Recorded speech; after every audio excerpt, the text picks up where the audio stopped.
Welcome back. The Colleges for Change program has already made 8 other campuses, including SUNY Buffalo and Casanova College, tobacco-free campuses. And now SA is looking into the program to see whether it would work here at SU. I'm joined now by Neal Casey, Chair of Student Life Committee. First off, Neal, thanks for coming. Absolutely. Appreciate your time. Anytime. And our first question, the Daily Orange last Thursday reported that SA is calling for a 3-year action plan. How will this work? Well, first to clear that up, we haven't called for anything. We were approached by Colleges for Change at the end of last semester. This is a state-funded grant through the Onondaga County Health Department. They said that we're working to get across the state and across the country.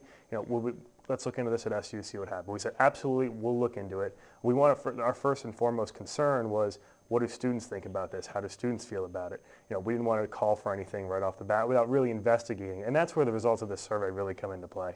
So you said that the survey was last May, and what exactly did the survey ask for, and what did SA find? Sure. The survey started about April last year, traveled throughout the summer. We looked really at a bunch of different things, from tobacco litter on campus to whether or not you would be in favor of a policy banning tobacco. So what it really found, I'll give you a couple of highlights. We had 1,160 students respond to the survey. We had a response rate of about 20%.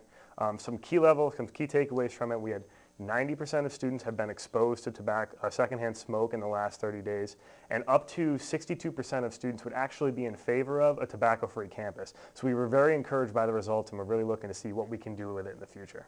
Now, I know one of the first steps you guys are looking forward is to limit big tobacco companies from advertising on campus. Could you just speak a little bit? Sure. Well, right now there is an opportunity for that to happen on campus. Now, our policy currently states that we can't accept any tobacco sponsorship, with a little caveat that says unless there's administrator approval. We haven't really seen any evidence of that, but it's not a great thing. It's not a great thing to be accepting money from these companies. We'd like to encourage a healthy campus, and I don't think that that's the right way to go. So we're looking to close the loophole in that policy. And now I know a policy like this requires some money. So where can students expect the money to come from? Well, this policy probably will not require a ton of money from the university. Like I said, it's a state-funded grant, so all the research was paid for through state funds. None of it was paid through any student funds or SA funds. We were just really open to hearing the results of it. So where can students go to express their ideas or concerns regarding the policy? Oh, as always, we use a bunch of different media outlets. We keep our SyracuseSA@gmail.com, as well as our Facebook and Twitter page.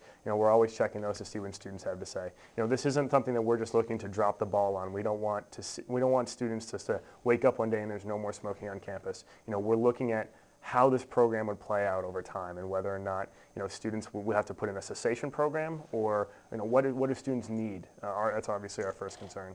So is there anything set in stone right now with the policy?